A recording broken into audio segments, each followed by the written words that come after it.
ያላገባችሁ ነገር ግን መንገድ ላይ የሆናችሁ ይች ልጅ ለትዳር ትሆናለች አትሆንም ብላችሁ ግራ እየተጋባችሁ ያላችሁ በምን አይነት መንገድ ነው ለትዳር የምትሆን የምታወቀው የሚለውን ውስጣችሁ እየተመላለሰ ያላችሁ ወንዶች ዛሬ ከማግባታችሁ በፊት መጠየቅ ያሉባችሁ ግዴታ 10 ጥያቄዎችን ልንገራችሁ።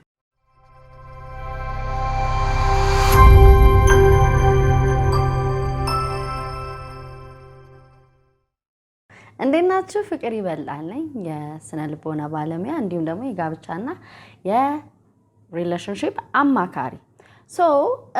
ወንዶች ለማግባት ስታስቡ ትልቁ ጥያቄ ይመስለኛል ለትዳር ትሆናለች አይሆንም የሚለው ነውና ብዙ ጊዜ እኔንም ትጠይቁኛላችሁ እንደው መወዳት ልጅ ነበረች ግን እንዴት ልወቅ ጥሩ ትዳር ልንመሰርት እንችል ይሆን አይሆን የሚለው ግራ ያጋባኛል ትሉኛላችሁ። ዛሬ እነዚህን ጥያቄዎች ግዴታ መጠየቅ አለባችሁ። ይሄ አፕሩቭ ሲደረግ ነው ወደ ቀጣዩ የምትሸጋገሩት። የመጀመሪያው ጥያቄ ምን እንደሆነ ታውቃላችሁ? ለምንድነው ለማግባት የምትፈልጊው ወይም ደግሞ ትዳር ላንቺ ምንድነው በላት። ያው ትዳር ሰርግ ነው በቃ ይበላል ይጠጣል ትዳር ባልና ሚስት ልጅ ካለች አቋማን በግልጽ እየነገረች ነው። ምን አይነት ህይወት ልትመሰርት እንደምትችል በዚህ ምላሽ ውስጥ ማየት ትችላለህ። ስለዚህ ማድረግ የምትችለው እንደዚህ አይነት ምላሽ ስትሰጥ በቀላሉ አትለፈው። በተቻለ መጠን ለማስረዳት የምትረዳ ከሆነ ለመግባባት ሞክሩ፣ ፊክስ ለማድረግ ሞክሩ። ያለበለዚያ ግን ይሄ ግልጽ ምላሽ በሌለበት ትዳርን ሰርግ መስሏት የምታስብ ሴት በቃ ሁሌ ከበርቻቻ ሁሌ አሸወይና ነው የሚመስላት። ያ ሰርጉ ካለፈ በኋላ ወደ ሪል ህይወት ትዳር ሲመጣ ግራ የተጋባች ሴት የማትመች ልትሆን ስለምትችል ይሄንን ነገር መጀመሪያ ጠይቀ ፊክስ አድርጋችሁ ግቡ።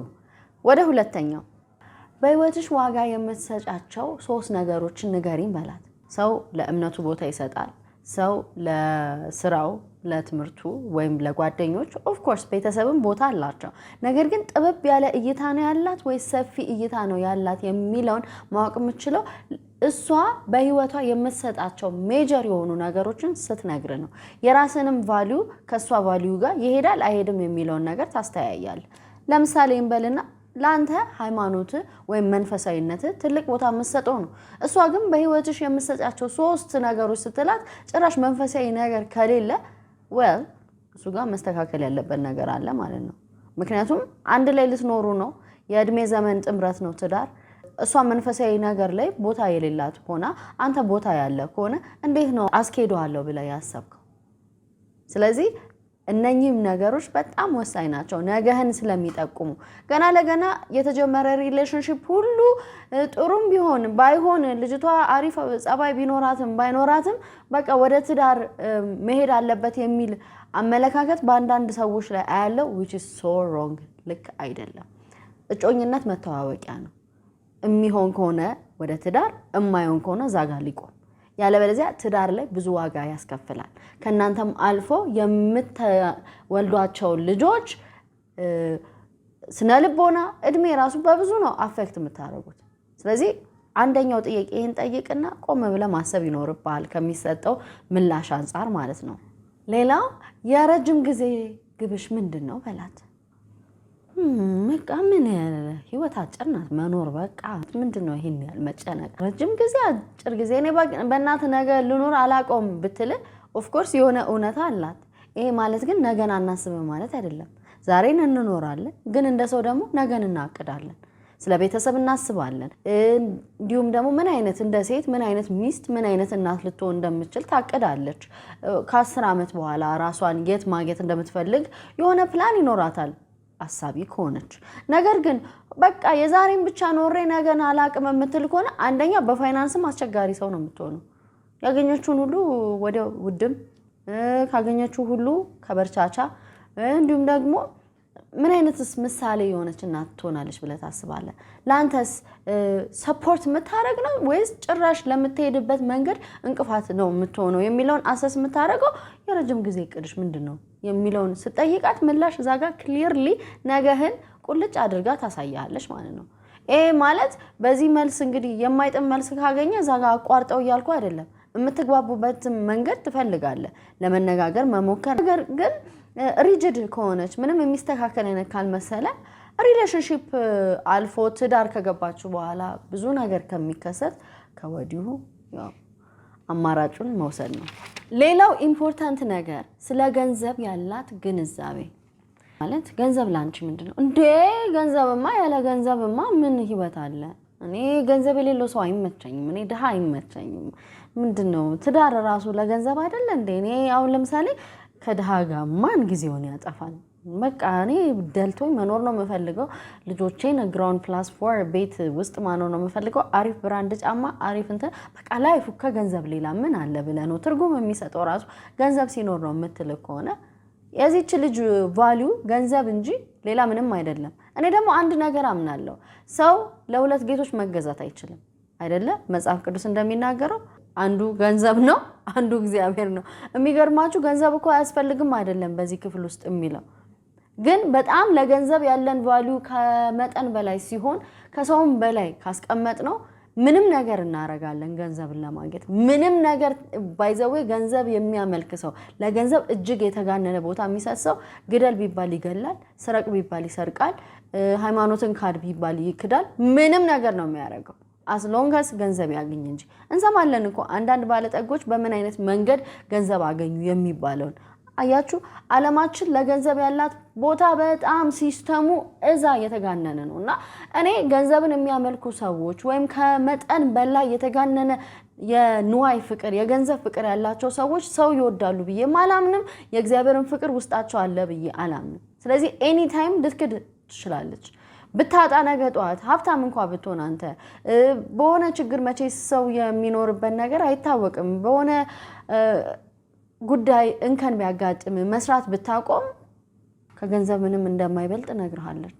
ስለዚህ ይቺ ጥያቄ በጣም ወሳኝ ጥያቄ ናት። የልጆች አስተዳደግን በተመለከተ አሁን ስለ ልጆች አስተዳደግ ቀለል አድርገን የምትጠይቃት ልጆች ትወጃለሽ? አዎ በጣም እወዳለሁ። እኔ ገንዘብ ካለኝ 12 20 ብወልድ እኔ ችግር የለብኝም እምትል ከሆነ አሁን ጤነኛ አመለካከት ይመስላል። ግን ልጆችን የምናሳድገው ገንዘብ ነው ወይ? በገንዘብ አቅማችን ልክ ነው ወይ?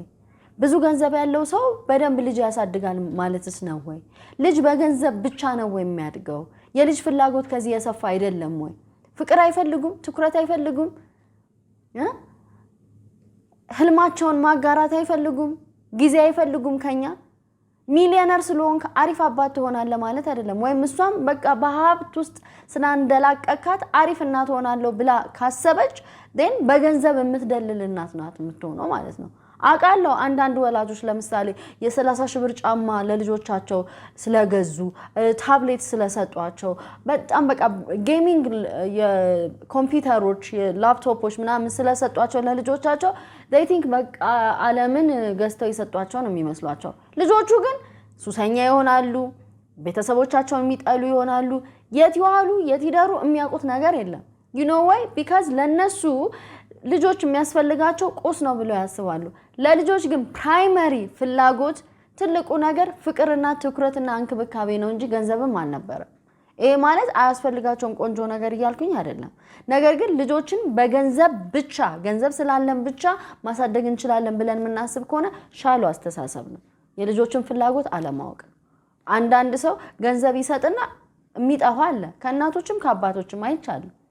በቃ ፒሲ ትሰጣለች ወይም የሆነ አይፎን ተገዝቶለታል። ልጁ 24 ሰዓት እዛ ስልክ ላይ ይጣዳል። እናትየው የለችም ቤት። ኢቭን ስራ ቢዚ አድርጓት አይደለም ግን የለችም ስትዝናና ምን ስትል ለልጆቹ እንኳን ትኩረት አትሰጥ። አንዳንድም አባት እንደዚህ ነው። በቃ ለልጆቼ ነው ይላል። ሌጋሲ ገነባል የሆነ አለ አይደለ የሱስም መጣሪያ የሚሆን ለራሱ እኮ ነው። ኢንፋክት አንዳንዱ ግን ለልጆቼ ነው በሚል ሌብል ማለት ነው። ከዛስ ትራውማታይዝድ የሆኑ የቆሰሉ የታመሙ ልጆች ያድጋሉ በማህበረሰብ ውስጥ። ኦኬ ሌላኛው የቤተሰብ ጉዳይን በተመለከተ ፎር ኤግዛምፕል ስትጠይቃት ለቤተሰብ ግድ የለሽ የሆነች ሴት ላንተም ግድ የለሽ ትሆናለች። እኔ ይሄንን ስላችሁ የተጎዱ አሉ፣ በቤተሰብ የተገፉ አሉ። አይ አንደርስታንድ እሱን እረዳለሁ። ግን እንደዛም ሆኖ ይሄ ጥላቻ ሊኖረን ይገባል ብዬ አላስብም። ምንም ቢሆን የመጣንባቸው እናትና አባቶቻችን ናቸው። እዛ ጋር ስለ ቤተሰብ መጥፎ ፒክቸር ኖሯት አሁን ስለምትመሰርተው ቤተሰብ ጥሩ ፒክቸር ይኖራታል ብላ አታስብ። ቤተሰቦቿ ጋር ራሱ ባላት ግንኙነት ዲስሪስፔክት የምታረግ አንዳንዱ እኮ አለ በናሽራሽ ጉዳይ እጂ ምናምን ከናት ጋር ምን ገና ለገና አርጅታለች ብሎ እንደዛ የምትነጋገር ከሆነ ነገ ጧት አንተም ስታገባት ተመሳሳይ አይነት ምላሽ ጠብቅ። ስለዚህ ለቤተሰቧ ራሱ የምትሰጠው ክብር እንዴት ነው? ከዛስ ቤተሰቧንም ተመልከት። እናቷን አይተህ ልጇን አግባ የሚባለው ቱ ሳም ኤክስቴንት ተስማማለሁ። አት ታይምስ ደግሞ ልክም ላይሆን የሚችልበት ኬስ አለ።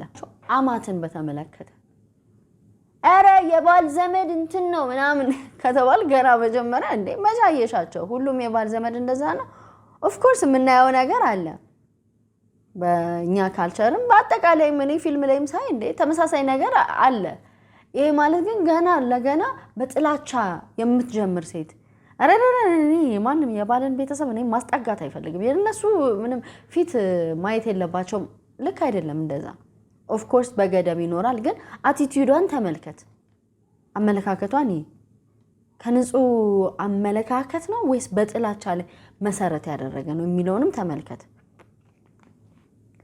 8ኛው ግጭትን በምን አይነት መንገድ ነው ግን ለመፍታት የምታስቢው? ለምሳሌ እንበልና እኔና አንቺ ከባድ ጸብ ውስጥ ገባን፣ ተጋጨን። እንዴት ነው ምንድነው የምታረጊው? አረ እኔ ስጋጭ ለወር ነው ዝግት ማረገው ካለች ኦፍ ኮርስ ሁላችንም ፍጹም አይደለንም። ግን ምናልባት አንተ ደግሞ የምታኮርፍ ሴት ሃንድል ማድረግ ላትችል ትችላለህ። ኦይ እኔ ግጭት አልወድም በሞመንት የተጣላን ጊዜ ሻንጣይን ይዤ ነው የምጠፋው ካለች የነገረች ነው።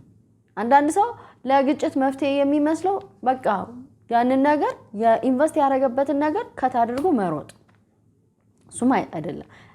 ይሄንን የምነግር ምንድነው ተወያይታችሁ ፊክስ አድርጋችሁ አስተካክላችሁ ነጋችሁን ካሁኑ ሼፕ አድርጋችሁ እንድትገቡ ነው። ተነጋግራችሁ እንከን ይኖርባችኋል፣ ችግር ይኖርባችኋል። ኖ ዋን ኢዝ ፐርፌክት።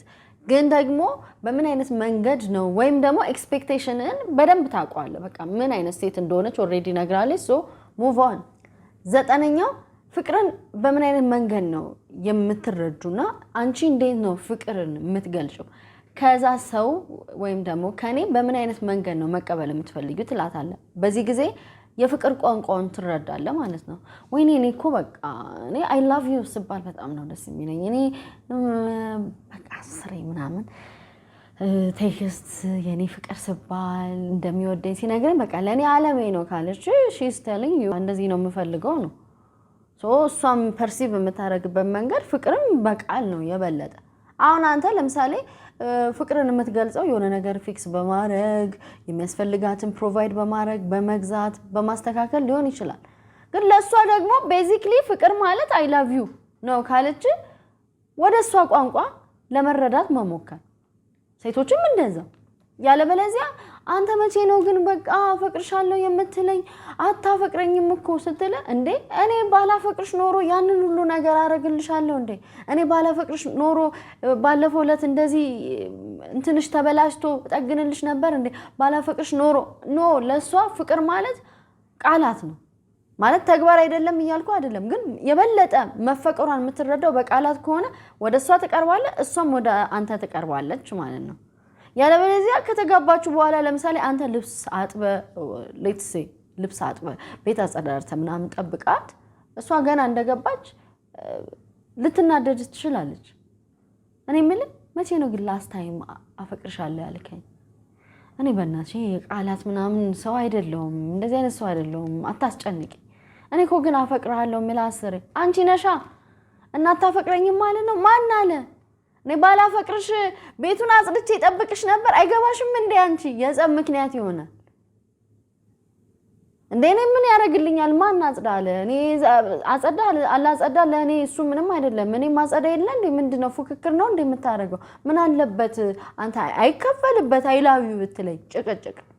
10ኛው ደግሞ ነገ ላይ ምን አይነት ሌጋሲ ወይም ምን አይነት ፋሚሊ መስርተሽ እንዴት አይነት ፊውቸር ነው የምትጠብቂው? በቃ ልጆች ወልጄ ታሰት ነው የምትል ወይስ እኔ እኮ ካንተ ጋር እንደዚህ 3 ልጆች ቢኖሩ እንደስ ይለኛል፣ እዚህ ሀገር ኖረን ከዛ አንተም ይሄንን ስራን እየሰራ እኔም እንደዚህ ያረኩ ከዛ በኋላ ደግሞ ልጆቻችንን ድረን ልጃችን እንደዚህ ሆኖ ሰፋ ያለ ነገር ያላት ሴት ትኖራለች።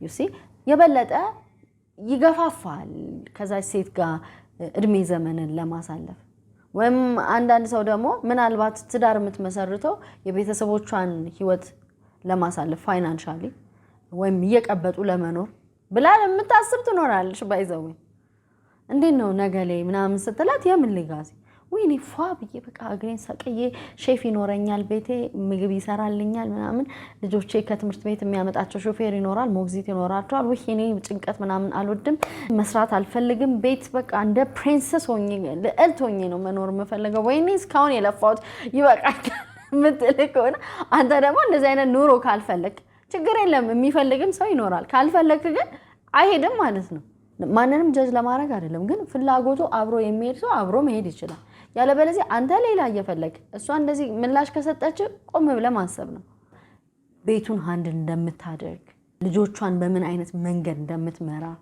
አየ ለዚህ ጊዜ እኮ ነው ፋይናንሻሊ ኢንዲፔንደንት ሴት የራሷ የሆነ ነገር ያላት ሴት ጥሩ ነው ምንው ለሴቱም ብቻ አይደለም ላንተም ነው ነገ ላይ ብትጎዳ ነገ ላይ ቢዝነስ ፌል ቢያደርግ ነገ ላይ አያድርስብና ህይወትን ብታጣ ልጆችን ይዛ ቤተሰቡን ይዛ ማሻገር የምትችል ሴት ናት ፋይናንሻሊ ኢንዲፔንደንት የሆነች አንዳንድ ወንዶች ማትረዱት ይሄንን ነው አትስራ ትሉና ቤት አስቀምጣችሁ ሳትማር ሳትለወጥ ከዛስ የሆነ ፖይንት ላይ እናንተ ድምጥማጡ ኪሳራ ውስጥ ስትገቡ ወይ ስትጎዱ ማሰሩበት ሲቹዌሽን ውስጥ ሲገባ ወይም ወንዱ በሞት ሲለይ ብዙ ቢዝነሶች ፌል አድርገዋል ባይዘው ወንዶቹ ከሞቱ በኋላ ሴቶቹ መረከብ አቅቷቸው ምክንያቱም የለመደችው ስራ የለም አልተማረችም ቤት ነው ስንት አመት ሙሉ የቆየችው ልጆችን ማሳደግ እንጂ ሌላ አልቻለችም ከዛስ ማኔጀር እንኳን ቀጥራ ስታሰራ ብዙ ሴት ማኔጀሮቹ ራሱ አለማወቋን ሲረዱ